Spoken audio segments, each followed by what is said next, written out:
Blog Talk Radio.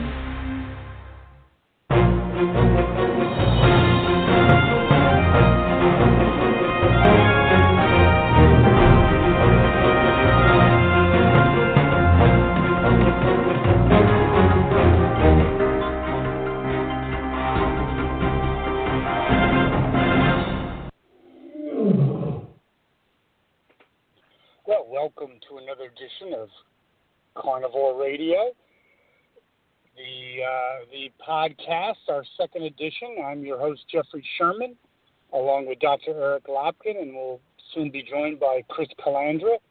So there's only one story, Dr. Lopkin, and the story is the coronavirus, and hopefully Chris will be joining us and talk about the economic impacts. But it's like, listen, I've been around the block. I've never seen anything like this. Have you? No one has. No, nobody has. We haven't seen something like this since the Spanish flu.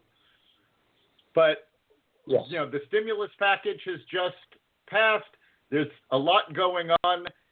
And we do have Chris Calandra here to talk about the economic impact of all of this. Chris, how are you doing? I am very good. I hope you guys are all healthy and safe in these extremely difficult times. Extreme. Let's talk about a couple things before we get into the economics. I think there's, and I think it's underreported, is the human toll, the isolation. I think there's going to be a big uptick on things like suicide. All unpleasant topics, but we are social beings, and now that is now taken away from us, correct?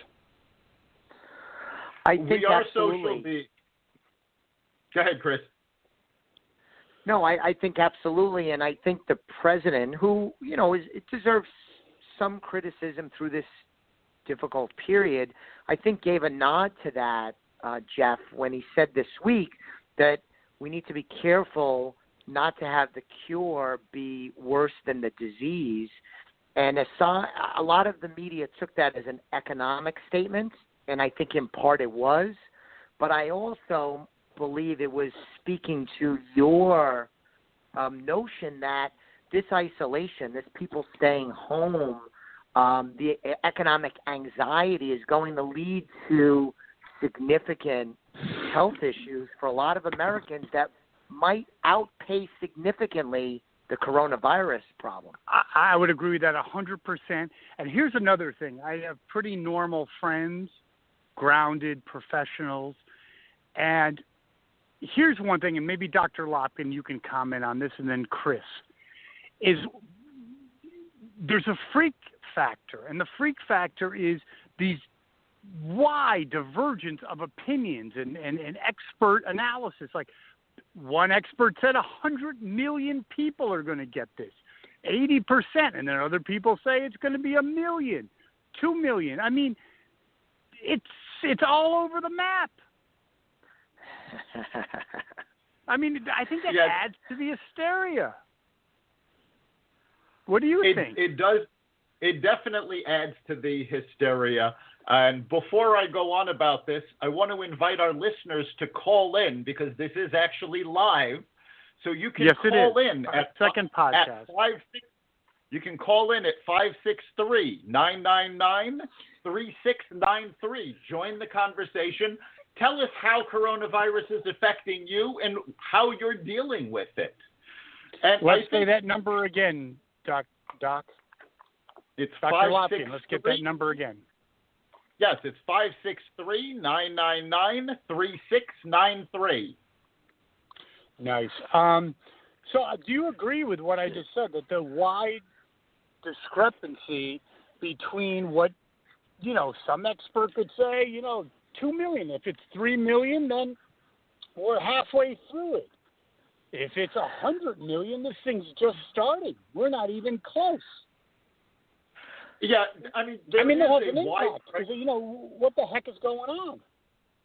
Yeah, there's a wide range of estimates out there because, again, we haven't seen anything like this. And unfortunately, the media is hyping the worst case scenarios. But I mean, here's the thing. First of all, just because you're infected with the virus doesn't mean you'll actually even notice it. 80% of the people that get this, it doesn't even feel like a flu to them. It's just no symptoms or a mild but isn't cold. that only the very young? No, that goes across the board. Even though elderly people and people with respiratory conditions are more at risk, just because you're old doesn't mean this is going to kill you. There was an interview with a 91-year-old couple that got this. They got it. They felt the flu. They went to the hospital. Guess what? They left the hospital. They're fine now. Yeah, So but the media. Okay, let's talk about the media. Chris, we'll throw it out to you because you've been gracious enough to join the show. I have a friend, and he talks about. What's that? I said yes. Thank you for having me. Oh, yeah, awesome. The media, CNN, I'm not just singling them out, has basically a countdown clock, like a death clock. I mean, if you're 75 years old, 80 years old, you're living alone, I mean, you're going to be certain you're going to freak out. I think yes. I mean, I think the media is an absolute disgrace by and large. They have taken a situation that is very hard for the nation, and they have sensationalized it at every turn. There was a time in this country that the media would help educate and be part of the solution, and that's not at all what they're doing. They want to whip everybody into a frenzy, and I also believe that they have continued their war against the president and have also used this to attack the president at every turn. As an example, Jeff, you talked about how there's a divergence of opinions from medical professionals. And all the time the media is criticizing the president.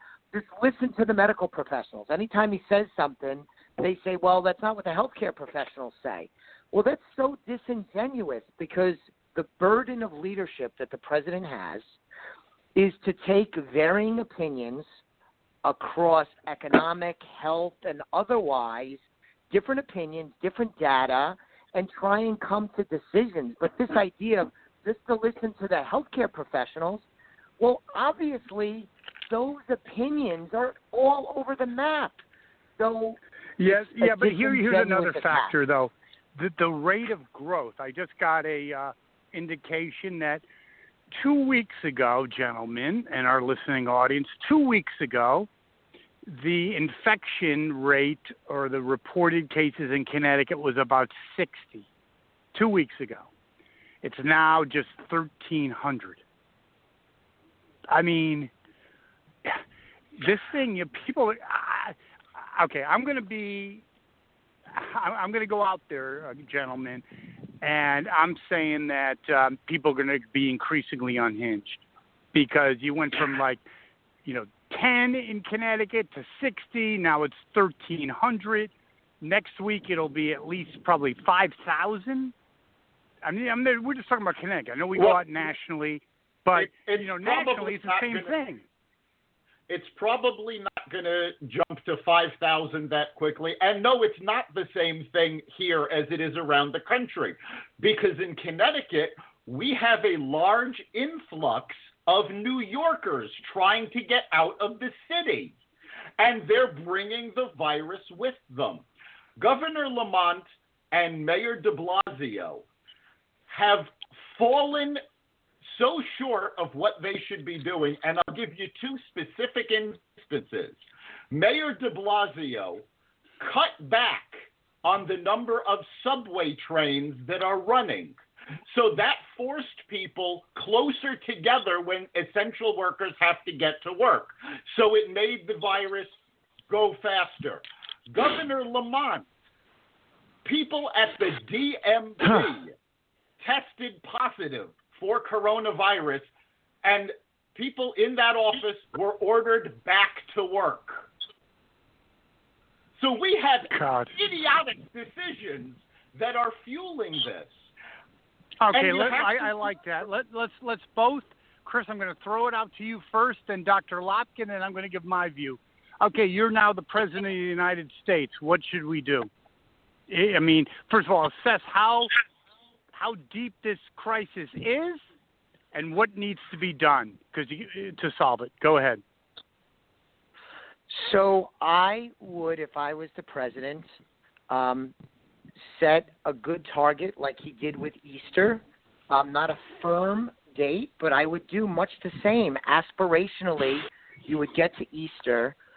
I think that the approach of having gradations of what areas are safer than others.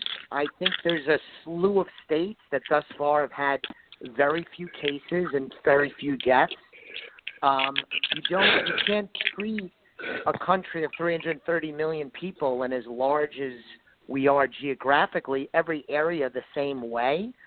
So I think you'd say we want to get the economy going, and we plan on opening up more aspects of the economy as the situation warrants, and we're going to grade out areas that are safer than others and areas that are judged to be safer.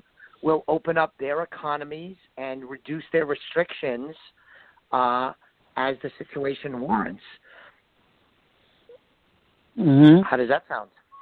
I think that's got some good positive aspects to it, yes. I think, well, let's talk to Dr. Lopkin. What would you do?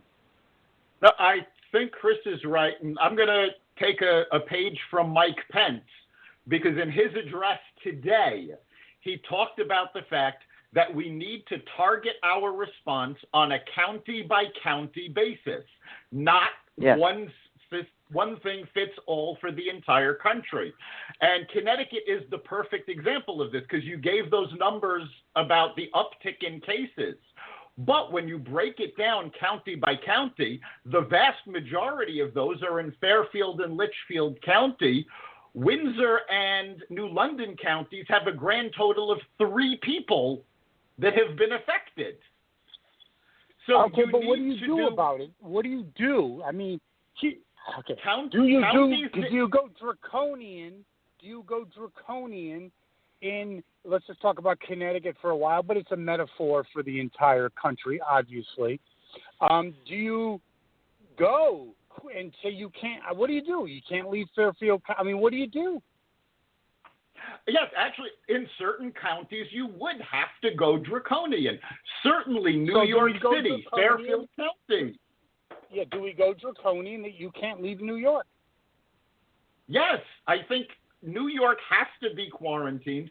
Governors have already put orders in place that if you are coming from New York, you are required to quarantine yourself for 14 days. Okay, but how is that enforced? Well, that's up to the individual governors, but I do think they do need to work on enforcement. Honestly, I think LaGuardia, Kennedy, Newark Airport should be closed. Chris, do you agree with that? I 100% agree with that. 100% agree. 100%. I agree. What do you think, Chris? I agree too. No, I agree too, and I agree also. And your example, Eric, of Connecticut is a good analogy for the rest of the country. Fairfield County, and to a lesser extent Litchfield County, are much more like New York in many, many ways, and the interaction economically and socially is so strong, that's an area that probably needs stricter quarantine and safety measures. Holland County, Hartford County, it doesn't mean that we shouldn't be careful at all, but I don't think it needs to be as strict. And how many are in Hartford County? Right. A couple hundred? I don't have the numbers for Hartford County right now, but it drops off dramatically. For those listeners that don't know how Connecticut is set up, Fairfield County and Litchfield County are the closest to New York City. And they have a lot of people that live in Litchfield and Fairfield but work in New York. So there's a lot of traffic going back and forth between them. Then you have Hartford County, New Haven, Middlesex. Those we've seen much fewer. More in New Haven than Hartford and Middlesex, probably because it's the same Metro-North line that goes into Connecticut. And then when you get further out, you have Windsor and New London counties. They're really not connected to New York City, so they've only seen a couple of cases. No, I agree 100%. And Chris, I agree, Dr. Lopkin, and Chris, you probably would agree. If you're in New London County, I lived in New London County, I'd almost be business as usual. I mean, I'm talking as a person. I wouldn't be freaked out. What do you think, Chris? I agree. And then I think Hartford, we could overlay, we're in the middle.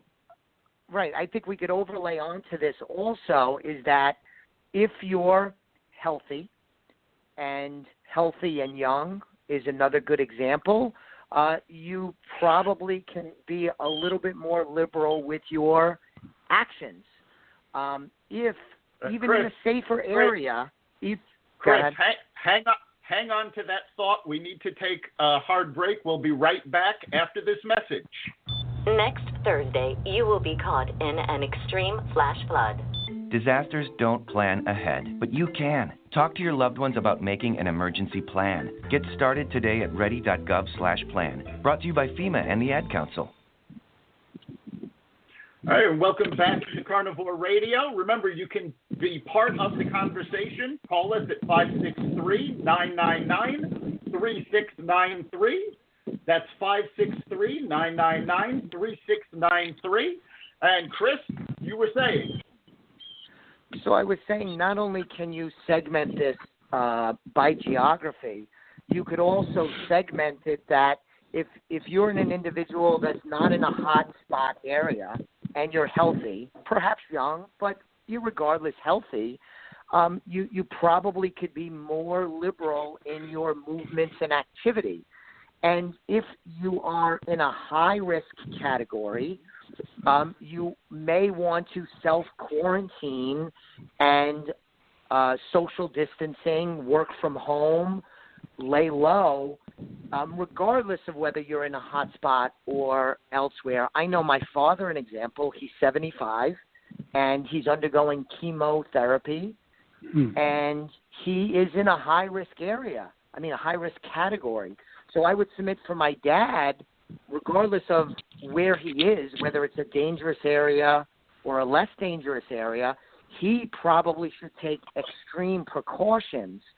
But a 21-year-old with no health issues that's in a low-risk area probably should be freed up from restrictions sooner rather than later. Okay, one other thought before we get into the economic consequences. I was listening to Dr. Michael Savage. He's a talk show host. I don't know, gentlemen, if you've ever heard him. And I'm sorry, he's not really. He said the fatalities. He's got a PhD in epidemiology. He believes the fatality rate is less than 1%. He actually thinks it's around the flu. Around. I'm not saying I believe him. I'm just telling you. But he said not the fatality rate, but, and he had another verbiage for it, the impact rate is far and away above the flu, meaning you get this, it's going to rock your world, meaning it's going to be like a freight train hit you, and also there may be other permanent or long-term ramifications, lung issues and other things. Gentlemen? Well, based on the data we're seeing, he's right about the fatality rate. I mean, right now it's about 1%. Correct? It's about 1%, but we still don't have most people tested. So there's probably a lot more people who are infected that we don't know. And since fatality rate is calculated by people who died over people who have the disease, the larger that number is of people that have the disease, the lower the mortality rate is going to be. As for, people being rocked, will it be more than the flu? Possibly, but it's not going to be that big. We've already seen 80% of the people that get this, it barely registers. Okay, so was there an overreaction? Chris, first to you. I do not think – it's a difficult question. I do not think there was an overreaction. I would have preferred what we had talked about, which is a little bit more segmenting of the reaction. Urban areas treated different than suburban and rural areas. High-risk people treated a little differently in terms of restrictions than those that are in high risk. But all in all, I would have to say I don't think it's an overreaction. The bigger question in my mind is, do we stay in this elevated restrictive state for too long that we do too much harm to the economy and also other areas of people's health, including psychologically and emotionally, as they're isolated? Well done, Chris. Dr. Lopkin. Yeah, I don't think that our government overreacted. I do think individuals overreacted. I mean, certainly there was no need for the hoarding of toilet paper and water. No, that was just ridiculous, yeah. And I think a lot of this is because of the media. And let's face it, they've done this before. 2 years ago, my son had the flu, just a regular flu. But the news was hammering away how many people had died from the flu. They scared him immensely. We had to explain to him that it was a very small percentage that actually died. So I think you have a very good point, Dr. Lopkin, about the hysteria, because without the hysteria, God forbid if I get it, I probably would have been, this sucks. If I get it, I'm going to be freaking out because of the media. The death, look at the death clock. Can you believe the death clock? You also have to remember that the media is located in high-density populations, New York, Atlanta, California. So they're actually surrounded by the worst of it, and they're not looking at the rest of the country. They're just looking at, the mile radius around where they are. Well, they always just look at that in any situation. So Chris Calandra from Elliott Wealth Management is gracious enough to join our show. And what is our call-in number again, Dr. Lopkin? The call-in number is 563-999-3693. Very good. And we're actually coming up close to the end of the show already, so let's go to Chris and talk about what the economic impact is. Exactly, yes.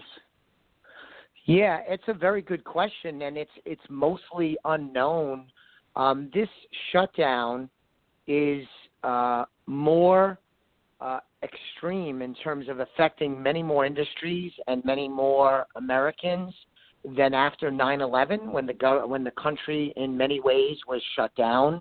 The stock market, for example, was shut down for 4 days after 9/11, the longest shutdown ever.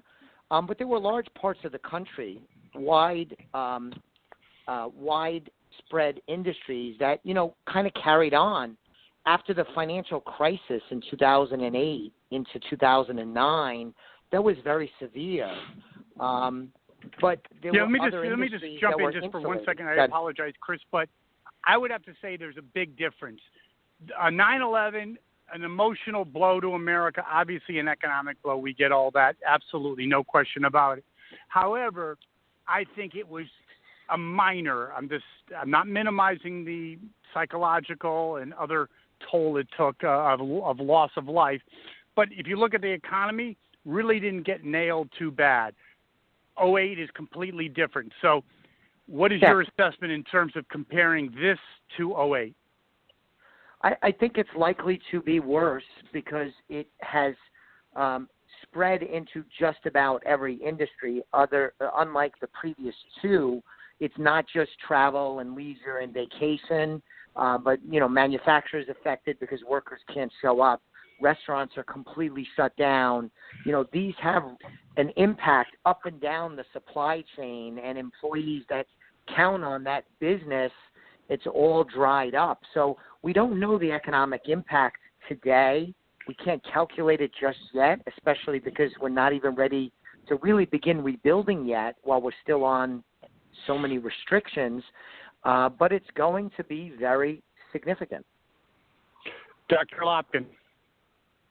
Yeah, it's definitely going to be significant. I suspect, you were saying 9/11 didn't have that much of an economic hit, but it did very locally in the New York City area. It was devastating. Yes. I think you're going to see similar to that in pockets around the country, and in major pockets like New York, California, Chicago, major urban areas. But I think once we can get past this, once people can get back to work, when manufacturing starts ramping up again, remember, you don't have a lot of manufacturing in high urban density areas. So you're going to see the people coming back a lot faster than I think you did in 2008. And I actually think that the rebound is going to be very sharp. So where Obama did everything to sort of cushion the economy and keep it on an even keel and held back the recovery, I think we're going to hit bottom hard and we're going to bounce back fairly well. Okay, here's my view. I appreciate both of you gentlemen's input, and I think you have a lot of good things to say. I agree with most of it. I believe it's all about how long this lasts. If it's over in May, I would agree with Dr. Lopkin. It's going to be a V curve. If this thing goes on indefinitely, I would be foolish to think I know the answer, because I think it could be more than devastating. We'll throw it out to Chris to kind of end this. Yeah, I agree with that, Jeff, and I appreciate Eric's optimism, and he may very well be right. What could easily derail that, though, is if you begin having other cities like... It's not optimism. I think that bottom's going to hurt a whole lot. Okay, I agree with that, yes. I'm worried about we'll see. But you do agree, Chris, that if this lasts, I don't want to say indefinitely. I wouldn't even want to do that to our listeners. But if it lasts for an appreciable period of time, I don't think anyone knows the economic impact, correct? Correct. It's going to have widespread repercussions up and down the economic chain in the country. The country will come back. We're resilient.